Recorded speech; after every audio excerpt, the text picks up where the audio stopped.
anak-anak, bagaimana kabar kalian hari ini? Semoga kita selalu dalam keadaan sehat ya. Pada video kali ini, kita akan belajar mengenai luas dan volume bangun ruang sisi datar. Materi kelas 8, Matematika semester genap. Sebelum memasuki materi, kita akan mengetahui terlebih dahulu apa saja kompetensi dasar dan kemampuan yang akan dicapai.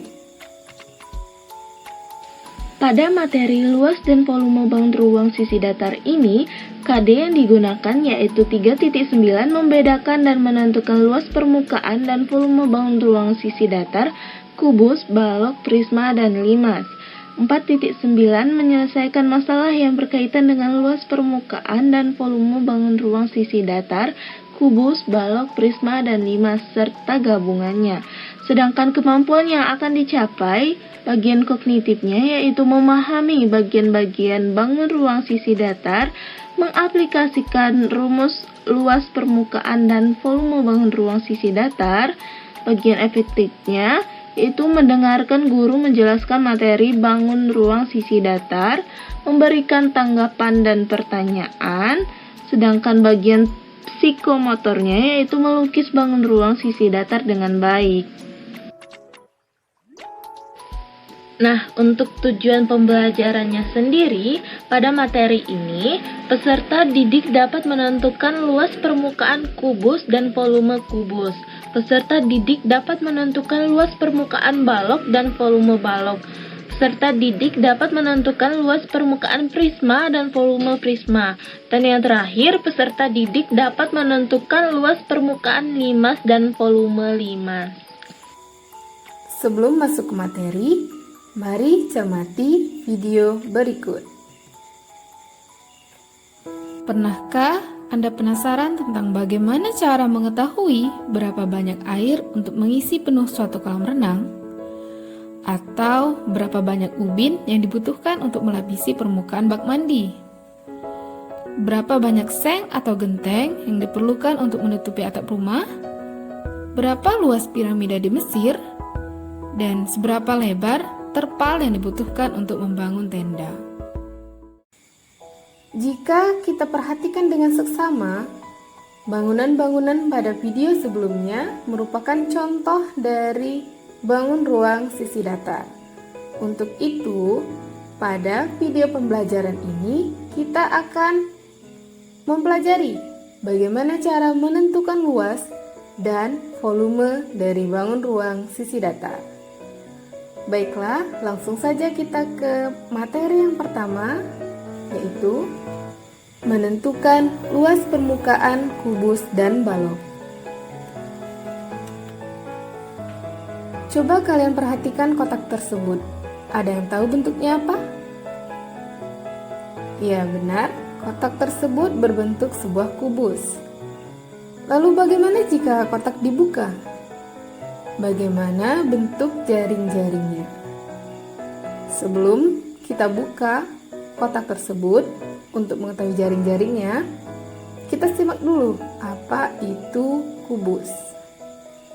Jadi, kubus adalah bangun ruang yang dibatasi oleh 6 sisi yang berbentuk persegi. Nah, sekarang cermati video berikut untuk mengetahui bagaimana bentuk jaring-jaringnya.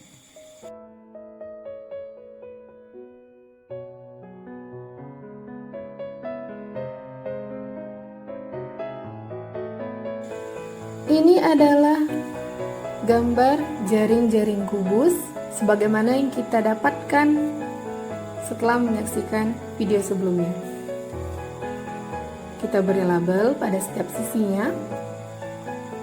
Semua sisi pada kubus berbentuk persegi, artinya L1 sama dengan L2 sama dengan L3 sama dengan L4 sama dengan L5 sama dengan L6. Luas permukaan sama dengan jumlah seluruh luas sisinya. Artinya L1 ditambah L2 ditambah L3 ditambah L4 ditambah L5 ditambah L6. Tadi kita sudah mengetahui jika L1 sampai L6 itu sama, sehingga bisa kita wakilkan dengan L1 saja. Jadi 6 kali L1. L1 itu bentuknya persegi. Luas persegi kita sudah tahu kan, sisi dikali sisi atau sisi kuadrat. Sehingga didapatlah luas permukaan kubus adalah 6 dikali sisi kuadrat. Nah, coba kalian perhatikan gambar kardus packaging tersebut. Bentuknya apa? Iya benar, kardus tersebut berbentuk sebuah balok. Kemudian, bagaimana jika kardus dibuka? Bagaimana bentuk jaring-jaringnya? Nah, sebelum itu, mari kita simak apa itu balok. Jadi, balok merupakan bangun ruang yang dibatasi oleh 3 pasang sisi sejajar yang berbentuk persegi atau persegi panjang dengan setidaknya terdapat 1 pasang sisi sejajar yang memiliki ukuran yang berbeda. Nah, jika pada kubus tadi setiap sisinya memiliki ukuran yang sama, sedangkan pada balok berbeda. Oke, untuk lebih jelasnya lagi, mari kita saksikan video berikut. Nah, berdasarkan pengertian balok, kita ketahui jika balok terdiri dari persegi panjang, yang mana artinya balok memiliki ukuran panjang, lebar, dan tinggi yang berbeda. Nah, sebelum melihat bagaimana jaring-jaring balok, kita akan menentukan dulu mana yang merupakan panjang, lebar, dan juga tinggi pada balok. Nah, ini merupakan panjangnya. Kita wakilkan dengan warna hijau, kemudian lebar warna kuning, dan yang terakhir yaitu tingginya kita beri warna biru. Oke, selanjutnya untuk mengetahui bagaimana jaring-jaring balok, cermati video berikut ini. Ya, jadi ini adalah bagaimana jika sebuah balok kita buka kemudian kita rebahkan, nah maka akan terlihat jaring-jaringnya.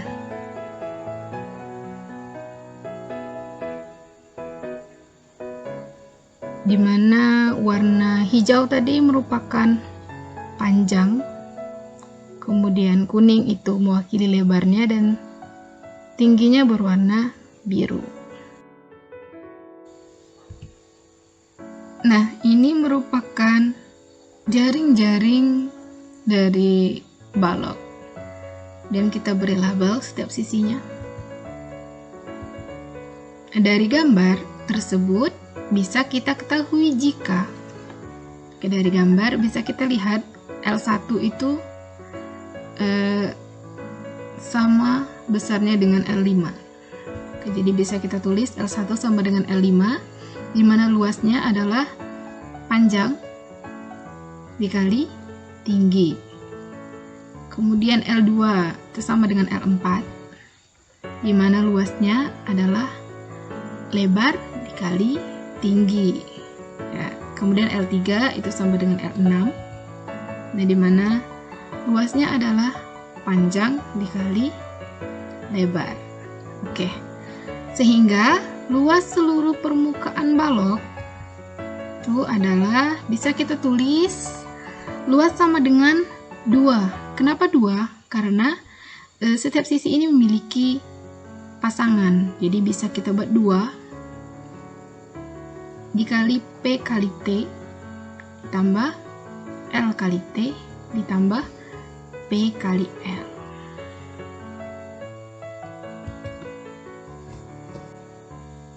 Nah, dari 2 kegiatan tadi, apa yang bisa kita ketahui?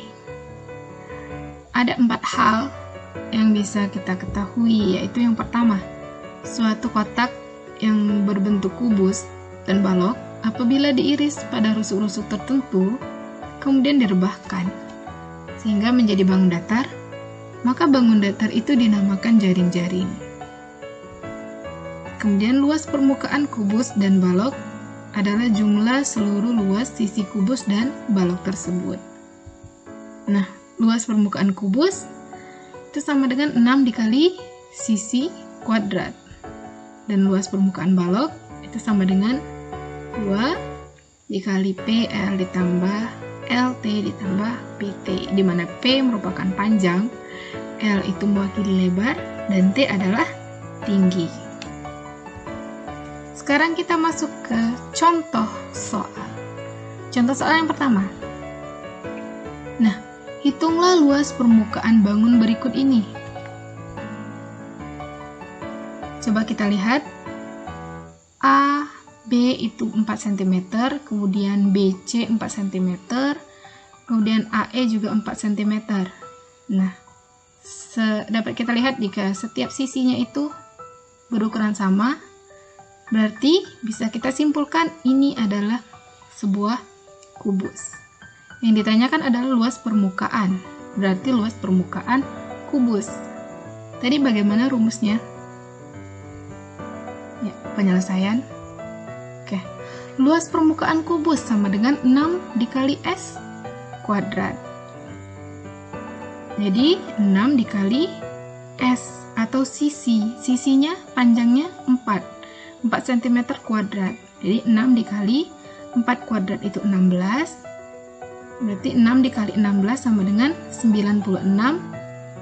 Jadi luas permukaan bangun yang bentuk kubus adalah 96 cm kuadrat. Oke, lanjut. Ini adalah contoh soal yang kedua. Hitunglah luas permukaan bangun berikut ini. Oke, mari kita analisis. Ini bangun apa? Nah, kita lihat. Ini A ke B itu 15 cm. BC itu 6 cm dan AE itu 8 cm. Yang bisa kita lihat setiap rusuknya atau setiap sisinya ini memiliki ukuran yang berbeda. Ada panjang, ada lebar dan juga ada tinggi. Berarti ini adalah bangun ruang benar, balok. Penyelesaian. Nah, luas permukaan balok. Tadi sudah kita ketahui jika luas permukaan balok itu adalah 2 dikali PL ditambah PT ditambah LT. P itu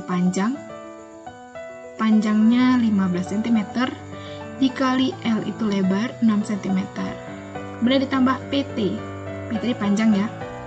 Dan T itu tingginya 8 cm ditambah LT, lebar dikali tinggi. Kemudian kita hitung saja. Ini 2, tetap 15 kali 6 itu 90 ditambah 15 kali 8 120 dan ditambah lagi dengan 6 dikali 8 itu 48. Kemudian kita jumlahkan dulu yang angka di dalam kurung. Jadi 2 dikali 258 sama dengan 516. Jadi luas permukaan bangun yang bentuk balok adalah 516 cm kuadrat. Menentukan luas permukaan prisma. Perhatikan gambar peternakan dan gambar tenda berikut. Baiklah, jika sudah dilihat, maka kita perhatikan gambar peternakan. Atap peternakan jika dibuka akan berbentuk sebuah bangun ruang seperti pada gambar berikut. Kemudian, atap tenda jika dibuka maka akan membentuk sebuah bangun ruang juga. Pada bagian atap peternakan dan tenda dapat digambar sebagai berikut. Dalam matematika, gambar tersebut merupakan bangun yang dinamakan prisma. Apa itu prisma? Prisma adalah bangun ruang yang mempunyai sepasang sisi kongruen dan sejajar serta rusuk-rusuk tegak dan sejajar Dua bangun yang membatasi tersebut disebut dengan bidang alas dan bidang atas. Adapun model-model prisma. Yang pertama ada prisma segitiga, kemudian prisma segi 4, prisma segi 5, dan prisma segi 8. Untuk prisma segitiga, perhatikan video berikut.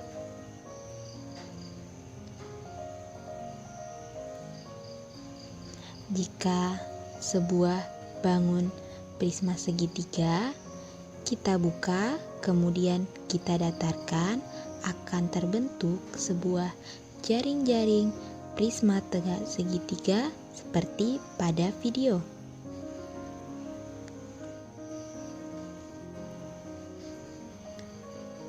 Jaring-jaring prisma segitiga. Berdasarkan video tadi, kita dapatkan jaring-jaring dari prisma segitiga, yaitu seperti pada gambar berikut, di mana jaring-jaring tersebut terbentuk dari dua buah segitiga yang kongruen dengan 3 buah persegi panjang. Untuk persegi panjang, ukurannya menyesuaikan dengan ukuran dari segitiga. Perhatikan gambar berikut. Berikut adalah jaring-jaring prisma tegak segitiga yang telah ditandai dengan nomor. Untuk mencari luas permukaan dari prisma, maka sama dengan jumlah seluruh sisinya. Jadi, luas permukaan dari prisma segitiga adalah luas 2 segitiga alas dan atas ditambah luas persegi panjang yang merupakan selimut dari prisma segitiga, yaitu sisi yang diberi tanda oleh nomor 2, 3, dan 4. Di mana 2 segitiga merupakan alas prisma yang besarnya sama dengan atas prisma. Dan 3 persegi panjang adalah selimut prisma. Masuk pada prisma segi 5. Perhatikan video berikut. Jika sebuah bangun prisma segi 5 dibuka dan didatarkan, maka akan terbentuk sebuah jaring-jaring prisma segi 5 seperti pada video berikut.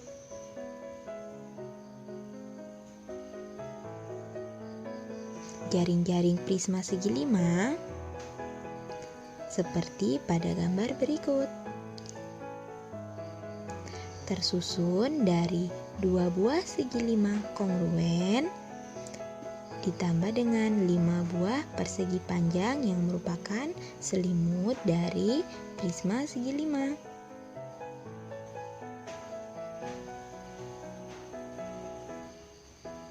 Perhatikan gambar prisma segi 5 berikut.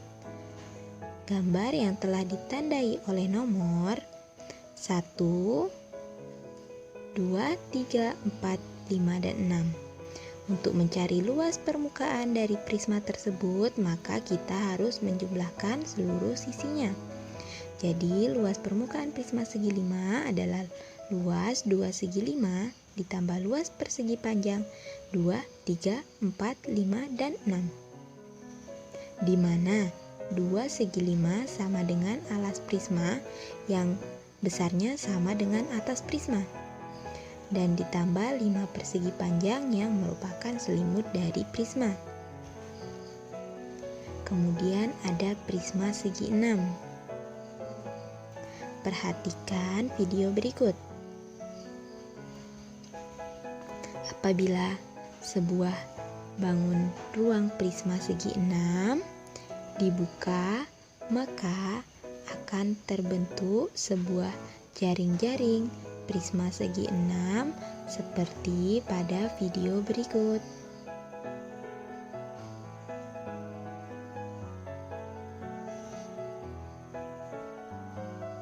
Jaring-jaring prisma segi 6.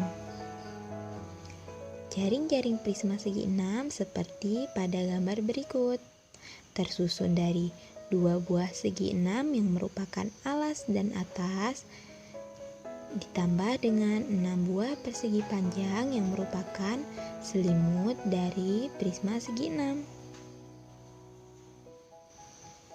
Perhatikan gambar jaring-jaring prisma segi 6 yang telah ditandai oleh nomor berikut. Dari gambar tersebut kita dapatkan luas permukaan dari prisma tersebut adalah jumlah seluruh sisinya ditambah dengan luas selimut prisma. Jadi luas permukaan prisma segi 6 adalah luas 2 segi 6 yang merupakan alas dan atas, ditambah luas persegi panjang 2, 3, 4, 5, 6, dan 7, di mana 2 segi 6 merupakan alas prisma dan atas prisma, dan 6 persegi panjang merupakan selimut prisma. Menentukan luas permukaan prisma. Berdasarkan jaring-jaring prisma yang sudah kita analisis tadi, dapat kita ketahui jika setiap prisma terdiri atas 2 alas yang kongruen dengan beberapa persegi panjang sebagai selimutnya. Banyaknya persegi panjang tergantung dengan bentuk alas prisma, sehingga dapat kita simpulkan bahwa luas permukaan prisma adalah 2 kali luas alas ditambah luas selimut. Sehingga didapat rumus luas prisma sama dengan 2 kali luas alas tambah luas selimut. Catatan, karena tinggi tiap persegi panjang yang menjadi selimut prisma itu sama, maka luas selimut dapat kita cari dengan rumus keliling alas kali tinggi. Masuk kepada contoh soal. Gambar di samping merupakan prisma tegak segitiga siku-siku. Tentukan luas permukaan prisma tersebut. Untuk menyelesaikannya, dari soal kita dapat ketahui bahwa prisma tersebut adalah prisma segitiga, sehingga luas permukaannya sama dengan 2 dikali luas alas ditambah luas selimut. Nah, luas alas sama dengan luas segitiganya. Jadi kita dapat masukkan rumus 2 dikali setengah kali alas kali tinggi ditambah keliling segitiga dikali tinggi. Nah, kita dapatkan 2 dikali setengah dikali 3 dikali 4 ditambah keliling dari segitiganya 12 dikali 8.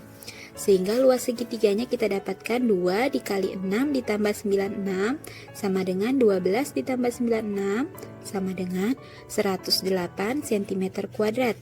Jadi kita dapatkan luas permukaan dari prisma segitiga tersebut adalah 108 cm kuadrat. Materi yang ketiga yaitu menentukan luas permukaan limas. Oke, langsung saja. Perhatikan bagian atap bangunan di bawah ini. Berbentuk apakah bagian atap itu? Kemudian bagaimana dengan piramida di sampingnya? Sudah kalian perhatikan? Oke, kita lanjut. Nah, ini adalah gambar sebuah rumah. Coba perhatikan bentuk atapnya. Perhatikan atap rumah tersebut yang bagian depan. Jika kita gambarkan, maka bentuknya akan seperti ini. Ya. Lanjut. Nah, ini adalah gambar piramida. Perhatikan. Maka jika kita gambar, kerangka piramida itu akan berbentuk seperti ini. Bagian atas atap rumah dan piramida dapat digambar sebagai berikut. Dalam matematika, gambar di atas disebut dengan limas. Pada gambar tersebut dibatasi oleh satu alas yang berbentuk persegi panjang. Pokoknya itu segi 4. Nanti bisa persegi panjang ataupun persegi, tergantung. Dan 4 sisi tegak yang berbentuk segitiga. Model-model limas. Nah, sekarang akan diperlihatkan beberapa model limas. Perhatikan model limas pada gambar di bawah ini. Ya, ada 4. Yang pertama limas segitiga, di mana alasnya berbentuk segitiga. Berarti jika alasnya berbentuk segitiga, maka sisi tegaknya ada 3 buah segitiga. Kemudian 5 segi 4, 5 segi 5, dan 5 segi 6. Nah, dapat kita lihat bahwa nama dari model limas itu tergantung dengan bentuk alasnya. Jumlah sisi tegaknya itu juga bergantung dengan banyaknya sisi pada alasnya. Oke, langsung saja kita ke model limas yang pertama, yaitu limas segitiga. Perhatikan video berikut. Tolong cermati.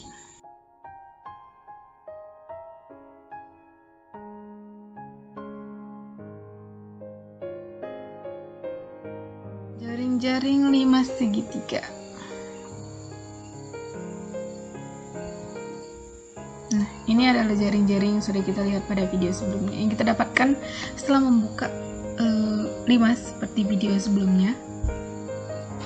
Nah, bisa kita lihat limas ini terdiri dari 4 segitiga.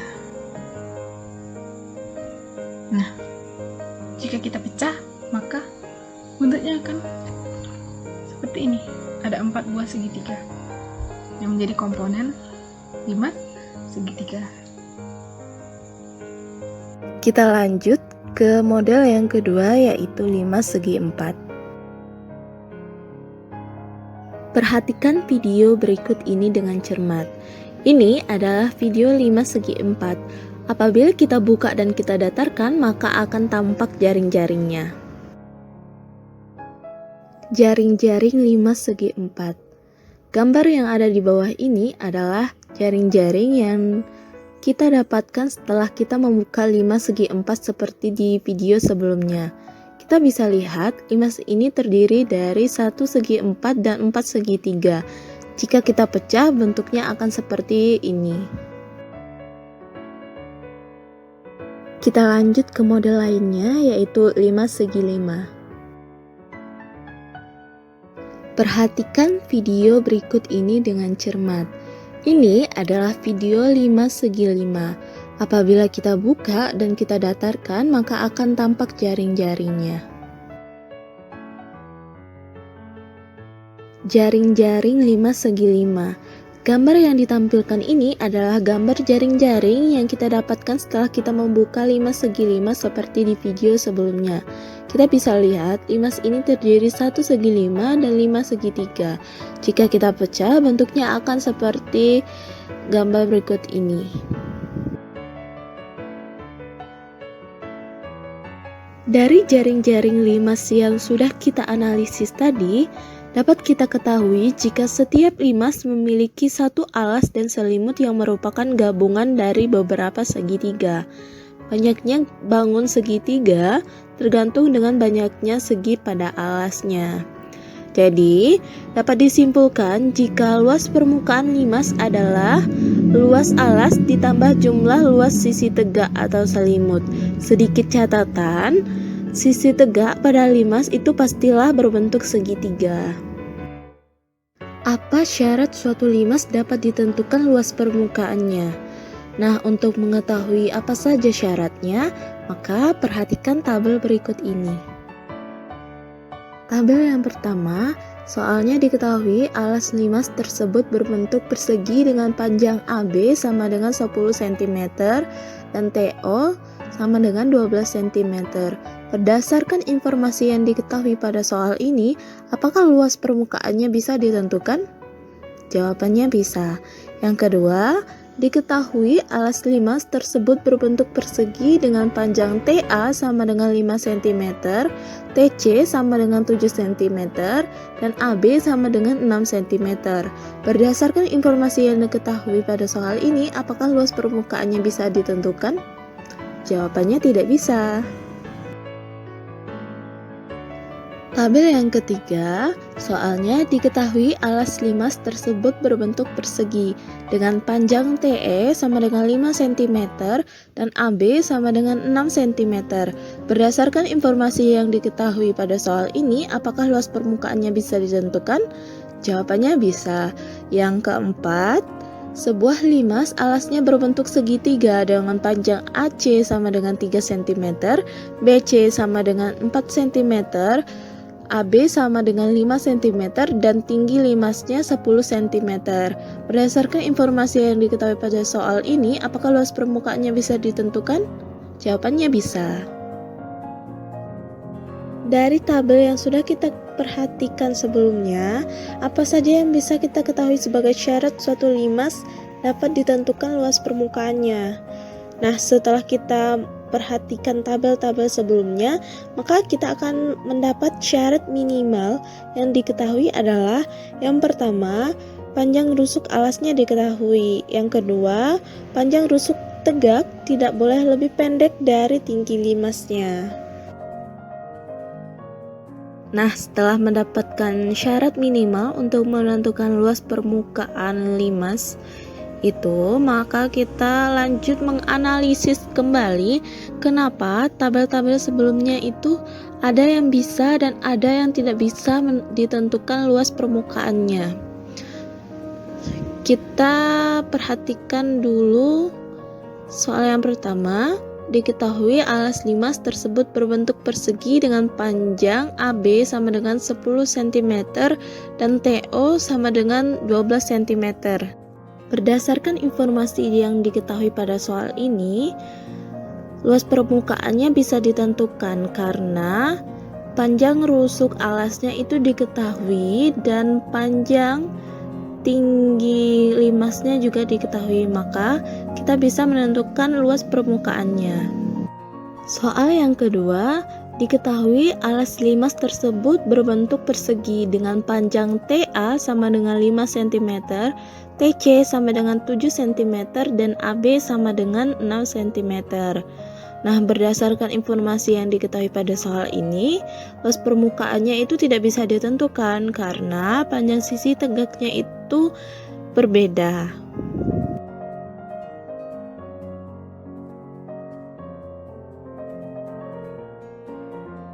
Kita lanjut ke soal yang ketiga. Diketahui alas limas tersebut berbentuk persegi dengan panjang TE sama dengan 5 cm dan AB sama dengan 6 cm. Berdasarkan informasi yang diketahui pada soal ini, apakah bisa menentukan luas permukaannya? Jawabannya bisa, karena TE diketahui, maka kita bisa mencari tinggi dari limas tersebut, yang nantinya didapat tingginya itu adalah akar 34, sehingga nilai dari tinggi limas itu lebih besar dari tinggi rusuk tegaknya, dan limas tersebut memiliki panjang rusuk alas. Maka dari cara-cara yang menentukan luas permukaan limas itu sudah dipenuhi, sehingga luas permukaannya bisa ditentukan. Kita lanjut ke soal yang keempat.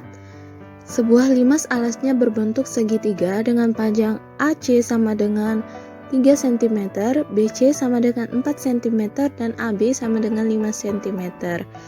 Dan tinggi limasnya 10 cm.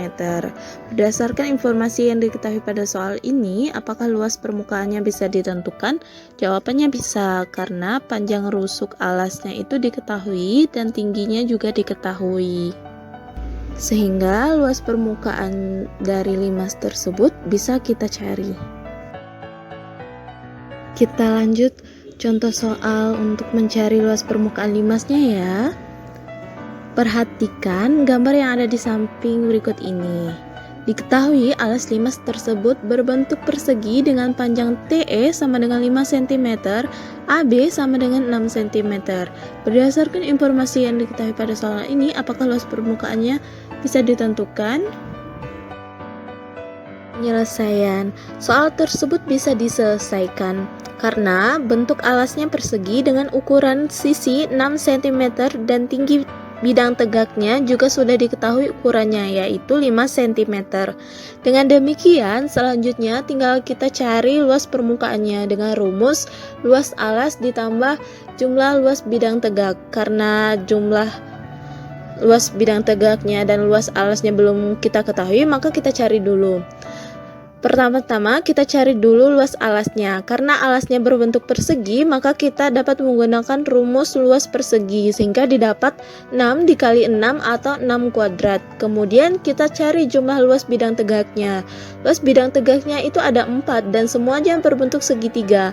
Maka untuk mencari jumlah luas bidang tegaknya itu dengan cara mencari luas segitiga yang dikali 4 sehingga didapatlah 6 kuadrat ditambah 4 dikali setengah dikali 6 dikali 5 sama dengan 36 ditambah 60. Maka didapatlah luas permukaannya yaitu 96 cm kuadrat.